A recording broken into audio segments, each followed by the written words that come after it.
Hello, welcome to Locked on Sharks, the premier hockey podcast of your favorite team in the Bay Area. And on today's episode, we're going to dig into the Ryan Merkley trade request. We're going to look at kind of his draft profiles before he was drafted, kind of the road to where we're at and what kind of led to this point, and if who's at fault, if anyone's at fault, and then look at some potential trade ideas, and then how the Sharks defensive prospects stack up after Merkley is gone. So all that and more on today's episode of Locked on Sharks. You're Locked on Sharks, your daily podcast on the San Jose Sharks. Part of the Locked on Podcast Network, your team every day.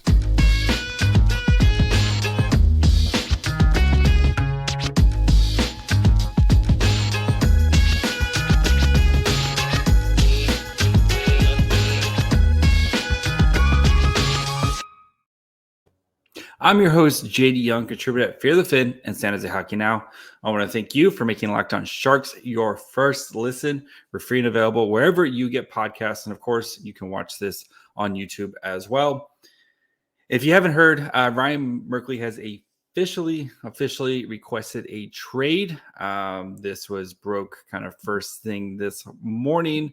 The Sharks are more than happy to facilitate a trade, and they're working on that right now. To maybe not right now, but they're working on that now to try to get him traded, get him out of San Jose. So let's start with Ryan Merkley, who has been kind of an enigma for the Sharks organization. You know, we've spent many of hours talking about Merkley and his potential and what he could be. We, of course, famously had the Merkley window, where you would try to build around Ryan Merkley, and RIP to the Ryan Merkley window.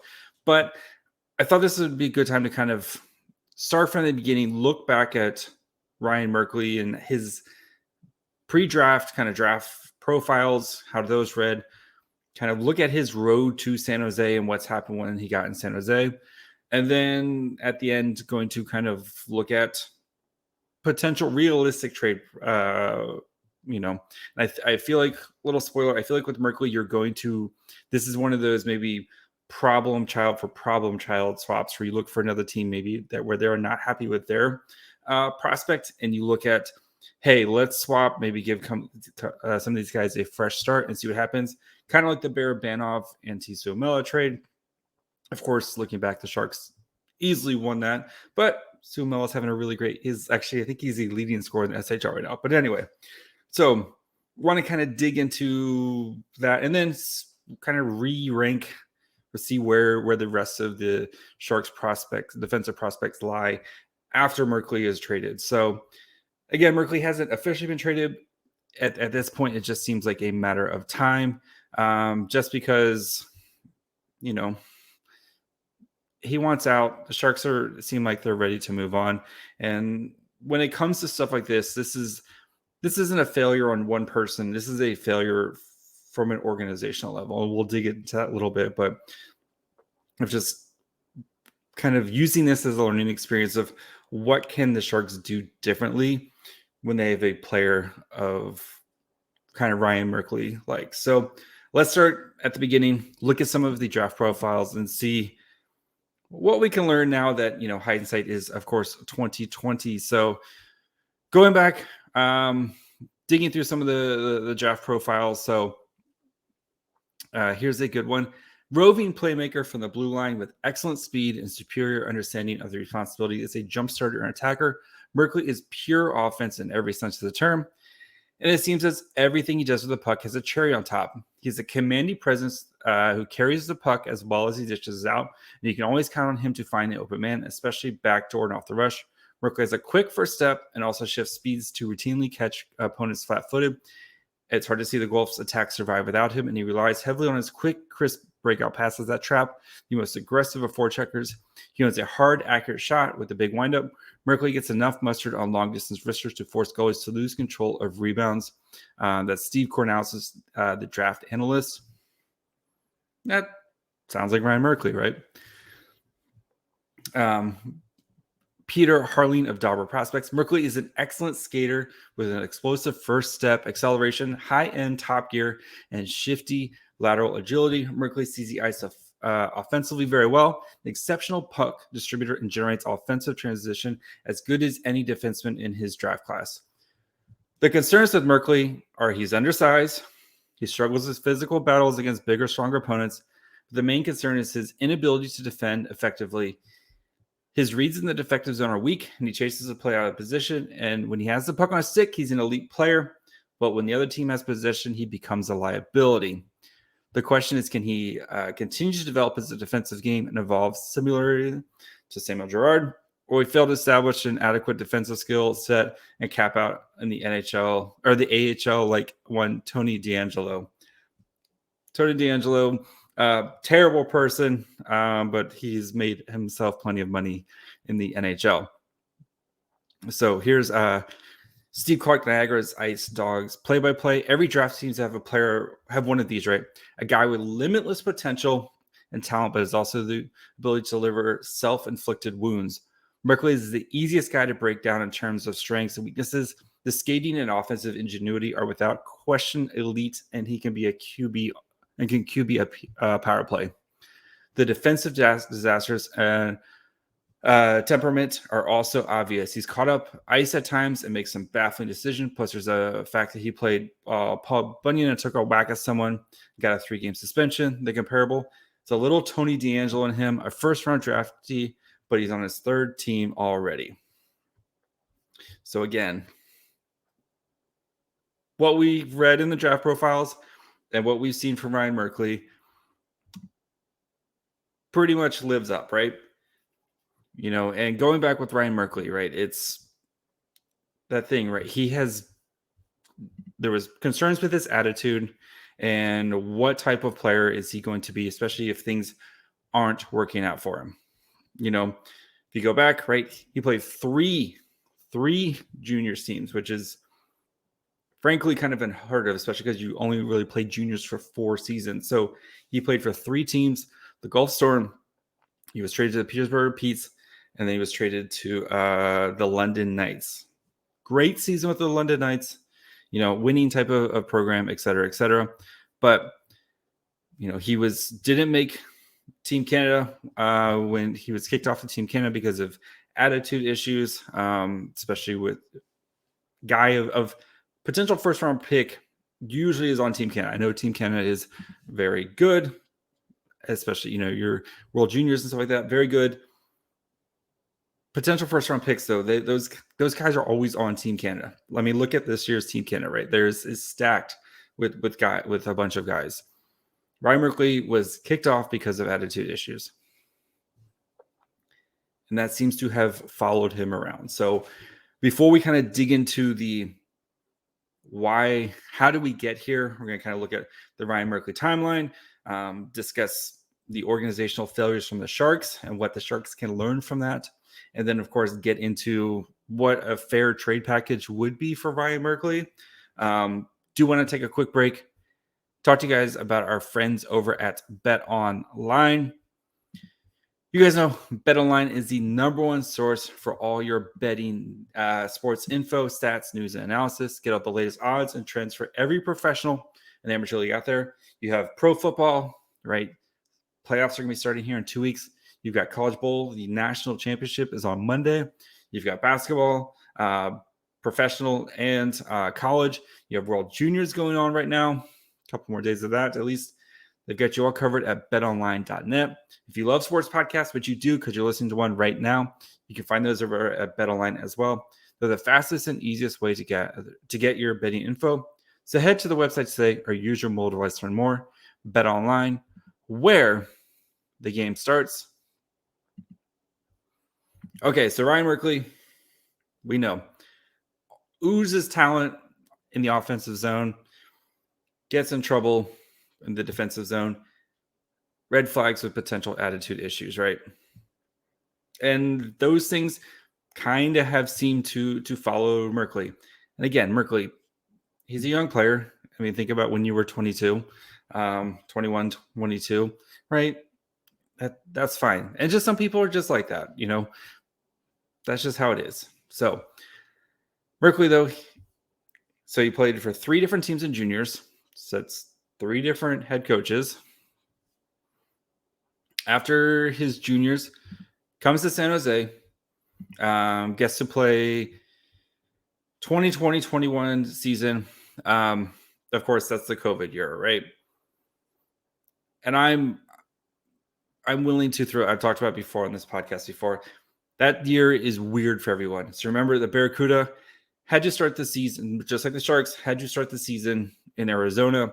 Of course, all the separation and social distancing, protocols that were in place. That's tough for anybody, especially a kid who's trying to learn how to become a professional. It's tough. Gets through that season. Okay season, right? 31 games played in the AHL, 1 goal, 10 assists, 11 points during that time. Next year, Sharks and Barracuda starts the season on the Barracuda, has a really good start to the season. Like, you can kind of tell things are clicking right. He's scoring points. He's helping to contribute. Again, Merkley is never going to be a defensive wizard. That is not his game. That's not why you pick him you don't pick a guy to be a shutdown defenseman in the first round. Okay, you pick him because of his offensive ability, and with the hope that you can kind of round out the defensive woes. So last year gets picked, plays pretty well. You remember the Sharks had their COVID outbreak, what was that, November-ish, right? The old Sharkuda team where it was half Sharks players and half Barracuda. Makes his NHL debut, scores in his first game. Gets to play a couple games there. I think it was about 7 games before he gets sent down. Okay, hey, you did a great job. You came in, you filled in, while we were hurting. Still want you to play on the Barracuda. Kind of continue your development, right? Get a real season under your foot. Well, that's not what happened. Kind of got yo-yoed back and forth between the Sharks and the Barracuda. So last year he played 30 games with the Barracuda. He had 1 goal, 18 assists for 19 points. Played 39 games with the NHL level, 1 goal, 5 assists for 6 points. And I think this is where things went wrong. Because you remember, how often was Ryan Merkley playing and you would get benched? Bob Boughner. I don't want to pin this all on Bob Boughner, but look at the defensemen who played under Bob Boughner last year and look at how those defensemen are playing this year, right? Erik Karlsson, I know he dealt with injuries. Erik Karlsson's having a Norris caliber year this year. It's not just Bob Boughner. There's a lot of stuff going, working out for him this year, right? Mark-Edward Vlasic, the past couple of years, we thought on this very podcast he was going to get cut, or not cut. He was going to, they were going to buy him out, right? He was going to be a buyout casualty. Shang was on this podcast and we discussed the merits of that. Shang thought he was a potential buyout candidate. If you read my 5 things we learned in December on Fear the Fin, go check it out. Vlasic is having a really solid season defensively. Again, is he worth the $7 million? No, he's never going to be worth that money. But he's having a very, very, very good season defensively. Shades of old Vlasic, where, again, he's not going to be out there and, scoring a bunch of points. He had a goal against the Blackhawks the other night, but he's going to be out there playing good defense, playing solid. Vlasic has looked a lot better. Okay? You can see, right? You wonder if Ryan Merkley under David Quinn, we know he can coach up a power play. You've seen the Sharks power play look way better than it did any time under Bob Boughner. And David Quinn can coach up defensemen.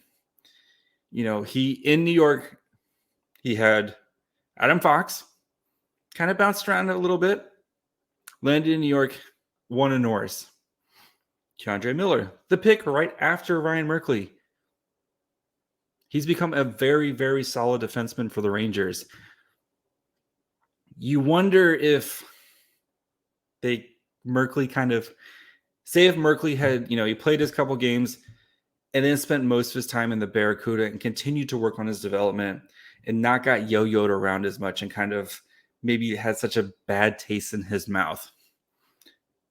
And then you get to work with David Quinn, who he can point to and be like, look what I did to Adam Fox. Look at Keandre Miller.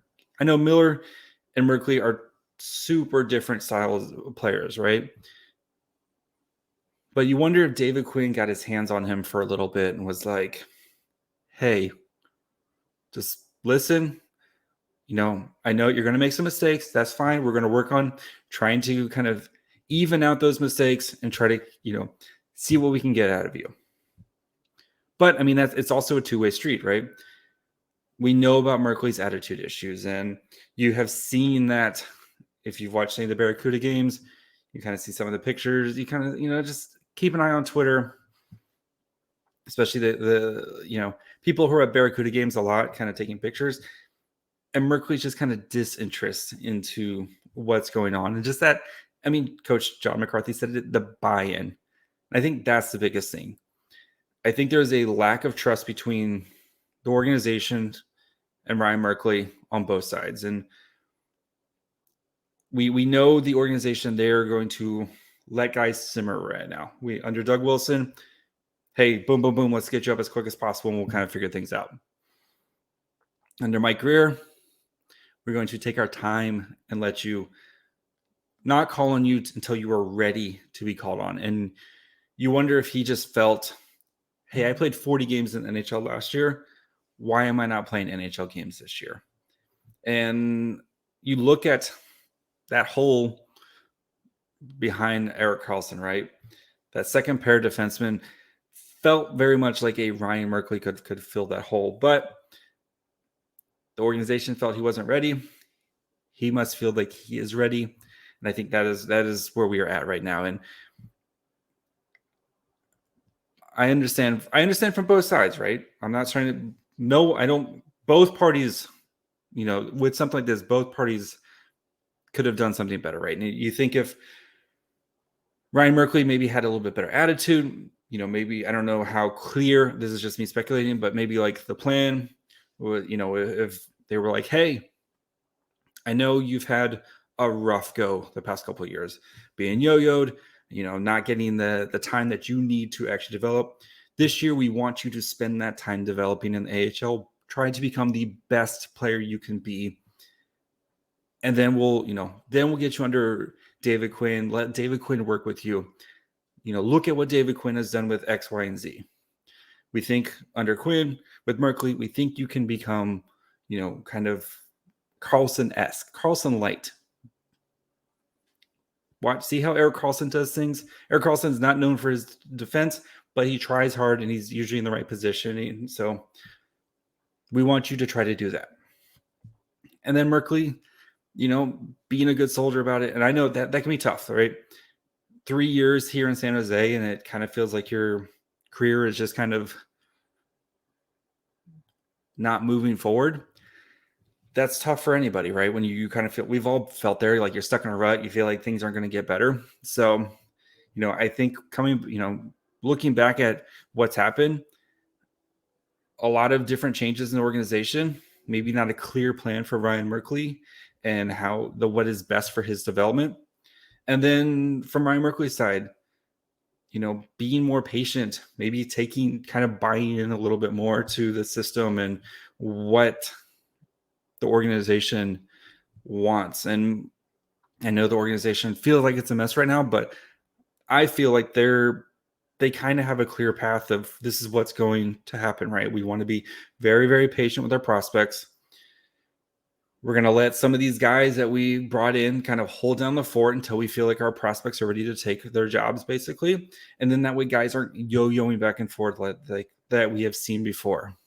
And I guess Merkley, he feels like he should be playing more meaningful hockey than what he's playing right now. So, again, this is a organizational failure, and it's part of it's on Ryan Merkley and part of it's on the organization. And that's what happens when you have to, you're going to have things like this happen to some guys as you basically have to start over from organization, right? New head coach, new GM, new head coach in the minors. You're a lot of moving pieces, and sometimes guys fall through the cracks. And unfortunately for Ryan Merkley, it looks like he is going to be one of the casualties of that. So before we continue, look at realistic trade options for the Sharks and what I think they should be targeting, and then kind of how the defensive prospects stack up once Ryan Merkley is traded. Do want to let you guys know about the Locked On NHL Prospects podcast. So thank you guys for making Locked On Sharks your first listen. Of course, you can find us wherever you find podcasts, Apple, Spotify, Odyssey, and on YouTube. But, we love the draft here at Locked On Sharks. We're going to be starting the draft stuff here real soon. It's coming. Draft profiles, all that fun stuff. If you like listening to that and want to hear more about draft stuff, make sure you go check out the Locked On NHL Prospects podcast, your daily podcast covering the next generation of hockey superstars leading up to the NHL draft, plus NHL draft rankings and top prospect comparisons for every team. Locked On NHL Prospects, available on YouTube and wherever you get podcasts. Okay, so I think now the big question is, what can the Sharks get? And if I'm the Sharks, I am looking for, because you're not getting a top pick. Like, if they got like a 4th round pick, if just straight up swap for a prospect or for a draft pick, I think if you get a 4th round pick, you're probably really happy. I know Ryan Merkley is a 1st round pick, but what have you seen? His value is all-time low, especially when he asked for a trade. Your value, teams know you're trying to get him out of here. They can lowball you a bunch. So if you got a 4th round pick for Ryan Merkley, I think you would be ecstatic if you're Mike Grier. I think a better way to go is to try to look at other teams and some of their prospects who kind of feel like they need a fresh start, and guys who maybe aren't developing as quickly as you would think under other teams. So I talked to my good friend, Sarah Avampado, used to do Locked On Kings. You guys, she's been on here before. She's great. If you're not following her, follow right, Sarah said. Amazing AHL coverage. Unfortunately, she's a Kings fan, so you do have to kind of get through that mess. But Sarah's the best. So 2 names, I was like, give me some of your problem childs in the AHL. Which problem child guys do you think are kind of not developing, or maybe there's a log jam? And here's 2 that she gave me. From the Jets, defensive prospect, Billy Helena. He's Finnish. I'm sorry, I butchered his name. 2019 1st round pick, 20th overall by the Jets. If you remember Ryan Merkley, he was a 1st round pick in the 2018 draft, 21 overall. So the draft capital's basically the same. So he's 21 years old, left-handed defenseman, 6 foot, 181 pounds. Offensively, makes smart decisions with the puck. He has excellent vision. He's good at getting pucks to the net. He's poised under pressure, makes small but smart plays in his own end. The standout aspect of Helena's game is his hockey IQ, incredibly poised and rarely makes poor decisions with the puck. So he's played kind of in the same thing. He played in Liga. He's played a couple games, a few games with the Jets, but it's mostly spent a lot of his time with the Manitoba Moose in the AHL this year. So he's played 7 games with the Jets, doesn't have any points, 13 games in the AHL. He's got 10 assists during that time. And, it feels like that's the type of move, right? Hey, your guy's not kind of maybe developing let's kind of swap maybe a fresh start. You feel like Merkley still has if Merkley kind of can find his game and he still has a higher offensive ceiling, while, Helena feels more kind of safer. But that's the type of move where you're looking for guys who maybe aren't finding the success that they had hoped, and see if you can kind of swap there. So that's one I would be really excited about. So again, we know the Sharks defensive core. We'll get into it in a minute. Barracuda core right now definitely could use some help. He can kind of come in and help that core, help the defense right now. Another one, a little bit older, a forward, Alex Boulet. He plays for the Syracuse Crunch of the AHL, the Tampa Bay affiliate. Kind of the same thing. So he's kind of bounced between the Crunch and the Lightning the past couple years. The Lightning, it feels like it's a log jam for a guy like him, where, especially with how deep and how stacked the Lightning are, it's tough for him to kind of find a spot among them. So he's played one game with the Lightning this year, 26 games in the AHL, 8 goals, 25 assists, 33 points. A little bit older, he's 25. He's 5'10", 181 pounds, center wing combo. So, just another guy we can maybe hey, almost like Barabanov, right? Not going to crack Barabanov couldn't crack the Leafs kind of top 9, top 6, just because of how stacked they were. Give him an opportunity in San Jose, and look, the Sharks found a player in Barabanov, and kind of maybe feels like the same type of situation where, hey, there's plenty of jobs. I mean, the Sharks have been playing Matt Nieto and Nick Bonino at the second line. Why don't you come in, play with Couture for a little bit, see how that feels. So those are two guys right there. I think kind of guys like that where maybe they're not developing at the pace that you would hope, or there's a log jam. And again, Ryan Merkley went to the Lightning, get to sit behind Victor Hedman. And yeah, that feels like a win-win for both teams, where you can have Merkley kind of, and we know the Lightning's development. Lightning know how to develop players. They've done a great job with it. Look at Braden Point, 3rd round pick, small guy. Now he's one of the best players in the world. So Ryan Merkley gets in that development system. You wonder, wow, look at Merkley now. So finish up. Kind of want to just give again, if Merkley's gone, how do we rank the defensive prospects? So I'm not going to include guys like Nick Cicek or Montagna Onyebuchi. Those guys are great. Cicek's already kind of bouncing between the AHL and NHL. Onyebuchi, he's probably going to earn himself an NHL deal here this offseason, if I had to guess. But wanted to kind of more guys that the Sharks had drafted and kind of put draft stock into.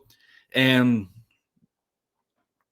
I think you have to start with Matthias Havlat as kind of their number one defensive prospect. I know he's been hurt this year. He's 2nd round pick of the draft last year. I think he's never going to be offensively like what Ryan Merkley's, or kind of top out at what Ryan Merkley could do, but he's a smooth skater. I think he's way better in his own zone than Merkley is. And then he's going to be able to provide offense. So I think he's your best defensive prospect right now.